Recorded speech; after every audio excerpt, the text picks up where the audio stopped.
नमस्कार दोस्तों, एमपी परीक्षा के ऑफिशियल यूट्यूब चैनल में आपका पुनः स्वागत है।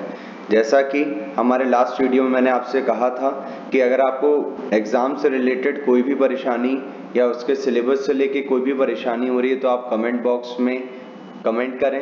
हम वीडियो में उसका हल आपको जल्द से जल्द प्रदान करेंगे। तो आइए हम बात करते हैं अब 14 मार्च को हुए सामान्य ज्ञान के डेली डोज के बारे में। तो आइए हम इसके सवालों पर नजर डालते हैं।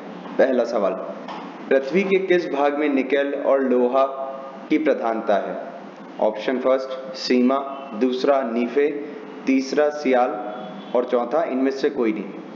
जैसे कि आप सभी देख सकते हैं इसमें 98% स्टूडेंट थे जिन्होंने इसको अटेम्प्ट किया था और 50% स्टूडेंट ने इसका सही जवाब दिया। तो आइए हम देखते हैं इसका सही उत्तर क्या है। तो इसका सही उत्तर है निफे। निफे पृथ्वी की सबसे निचली आंतरिक परत है जिसे स्वेस ने खनिजीय रचना के आधार पर निफे अर्थात निकल प्लस फेरियम नामकरण किया। इस परत में लोहे की उपस्थिति से पता चलता है कि पृथ्वी के क्रोड में चुंबकीय शक्ति है। चलिए दोस्तों हम बढ़ते हैं अपने दूसरे सवाल पे। तो दोस्तों जैसे कि हमारा दूसरा सवाल, देशांतरों की संख्या कितनी है? पहला 60, दूसरा 360, तीसरा 180 और चौथा 90। आइए जानते हैं इसका सही उत्तर क्या है। इसका सही उत्तर है 360। आइए हम जानते हैं देशांतर के बारे में। देशांतर ग्लोब पर उत्तर से दक्षिण की ओर खींची जाने वाली काल्पनिक रेखाएं होती हैं। ये रेखाएं समांतर नहीं होती हैं। पृथ्वी के बीचों बीच 0 डिग्री पर खींची गई ये रेखाएं मध्याह्न रेखा या ग्रीनविच रेखा कहलाती हैं।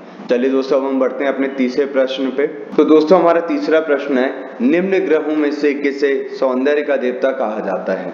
ऑप्शन बुध, शुक्र, बृहस्पति, शनि। तो दोस्तों इसका सही जवाब है शुक्र। जैसे कि आप सभी जानते हैं कि शुक्र को एक स्त्री ग्रह माना गया है, लेकिन इसका प्रभाव महिलाओं के जीवन में पुरुष ग्रह का और पुरुषों के जीवन में महिला ग्रह का होता है। शुक्र सौंदर्य का देवता है। शारीरिक या घर की साफ सफाई न रखने पर शुक्र ग्रह के बुरे प्रभावों का सामना करना पड़ता है। तो दोस्तों चौथा प्रश्न कुछ इस प्रकार है, कुल अक्षांशों की संख्या कितनी है? पहला 150, दूसरा 90, तीसरा 180 और चौथा 360। तो दोस्तों इसका सही जवाब है तीसरा यानी 180। आइए हम जानते हैं कि अक्षांश होते क्या हैं। अक्षांश आइए हम जानते हैं कि अक्षांश होता क्या है। अक्षांश ग्लोब पर पश्चिम से पूरब की ओर खींची गई काल्पनिक रेखाएं जिसे अंश में प्रदर्शित किया जाता है।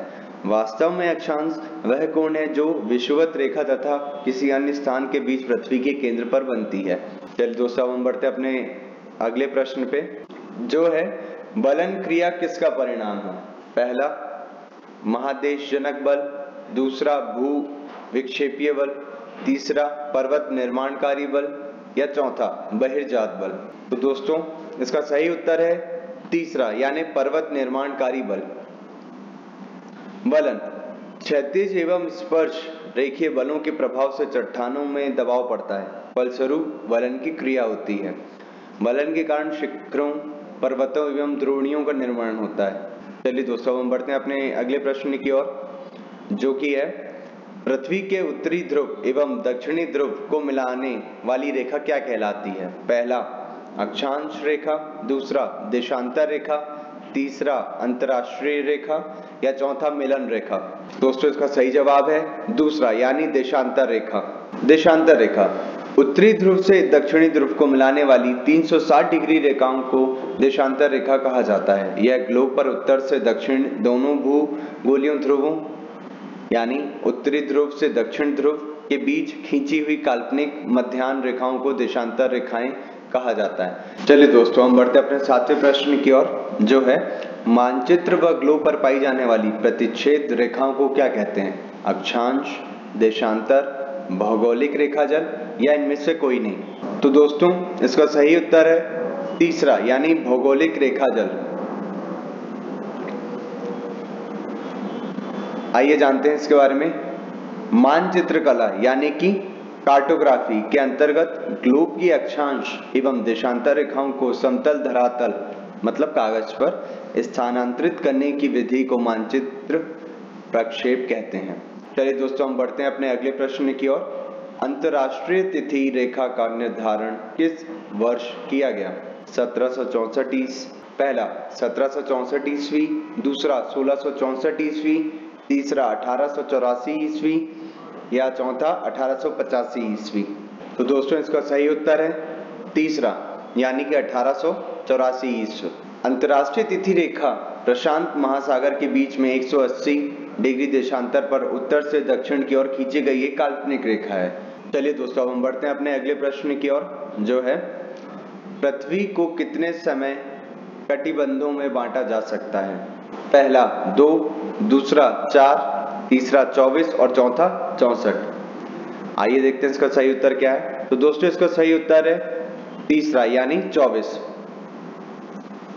एक घूर्णन पूरा करने में पृथ्वी करीब 24 घंटे का समय लेती है। घूर्णन की यह अवधि पृथ्वी दिवस यानी अर्थ डे कहलाती है। इसका अर्थ है कि 24 घंटे में पृथ्वी 360 डिग्री पूरा कर लेती है, इसलिए प्रत्येक 15 डिग्री को पूरा करने के लिए 1 घंटा या प्रत्येक डिग्री को पूरा करने के लिए 4 मिनट का समय लेती है। आइए दोस्तों हम बढ़ते हैं अपने अंतिम प्रश्न की ओर, जो है कोयला किस चट्टान में पाया जाता है? परिवर्तित चट्टान, परतदार चट्टान, अजैब चट्टान या आग्नेय चट्टान? तो दोस्तों इसका सही उत्तर है परतदार चट्टान। आइए हम जानते हैं परतदार चट्टान क्या होती हैं। परतदार चट्टानों का निर्माण नदी, वायु, सागरी तरंगों के चट्टानी अपरदन क्रिया से प्राप्त पदार्थों के जमाव से होता है। तो दोस्तों 14 मार्च को हुए सामान्य ज्ञान के डेली डोज की चर्चा अब यहाँ समाप्त होती है। आपको 15 मार्च को होने वाले डेली डोज में किसी प्रकार की कोई भी समस्या हो, आप कमेंट बॉक्स में जाइए, कमेंट करिए, हम वीडियो में आपको उसका उत्तर देने की पूरी कोशिश करेंगे। धन्यवाद दोस्तों। ऐसी और वीडियोस के लिए सब्सक्राइब कीजिए परीक्षा चैनल को और बेल आइकन दबाना ना भूलें। और अगर आप तैयारी कर रहे हैं तो प्रैक्टिस के लिए अभी डाउनलोड करें MP परीक्षा ऐप।